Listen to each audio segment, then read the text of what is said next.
বাংলাদেশি গবেষকদের উদ্ভাবিত নতুন জাতের বাও মুরগি সাড়া ফেলেছে সাতক্ষীরায়। খামারে পালন করা হলেও স্বাদ দেশি মুরগির মতো। এখন এ জেলার বিভিন্ন এলাকায় বাণিজ্যিক খামার গড়ে উঠছে বাও মুরগির। নতুন জাতের এই মুরগি পালন করে পুরুষদের পাশাপাশি ভাগ্য বদলেছে নারীরাও। সাতক্ষীরা থেকে রাহাত রাজার তথ্যচিত্র ডেস্ক রিপোর্ট। বর্তমানে দেশি মুরগির দাম সাধারণ মানুষের ক্রয় ক্ষমতার বাইরে।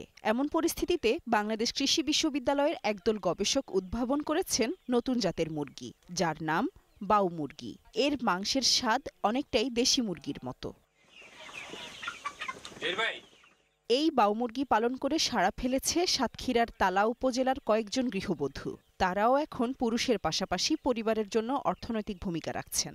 এই মুরগি আনা ধরি খুব ভালো, এমনি কোনো রোগ ব্যাধিও কম হয়েছে, আর আপনার অল্প দিনেও বেড়ে উঠেছে খুব। এই মুরগি অন্য অন্য মুরগি থেকে এই মুরগি বড় হয় বেশি। আমি প্রশিক্ষণ পেয়েছি, এই মুরগি থেকে আমি অনেক লাভবান হব আশা করছি। আমাদের এলাকায় যাদের এই দোকানে ফিড আছে, ফিড বেচা কিনা বেড়ে গেছে। পল্লী কর্মসহায়ক ফাউন্ডেশন PKSF এর আর্থিক সহযোগিতা এই অঞ্চলে উন্নয়ন প্রচেষ্টা বাও মুরগি পালন বাস্তবায়ন করছে। আমরা উন্নয়ন প্রচেষ্টা থেকে খামারিদেরকে কারিগরি সহায়তা প্রদান করছি। উপজেলা প্রাণী সম্পদ কর্মকর্তা জানালেন, পল্লী কর্মসহায়ক ফাউন্ডেশনের সহযোগিতায় বাও মুরগি পালনে খামারিদের প্রশিক্ষণ দিচ্ছে স্থানীয় সংস্থা উন্নয়ন প্রচেষ্টা। পাশাপাশি পরামর্শ দিচ্ছে প্রাণী সম্পদ বিভাগও। লক্ষ্য করেছে যে মুরগিগুলো অত্যন্ত রোগ সহনশীল এবং খামারিরা অত্যন্ত খুশি এবং অল্প সময়ের ভিতরে মুরগিগুলো বেশ বড় হচ্ছে।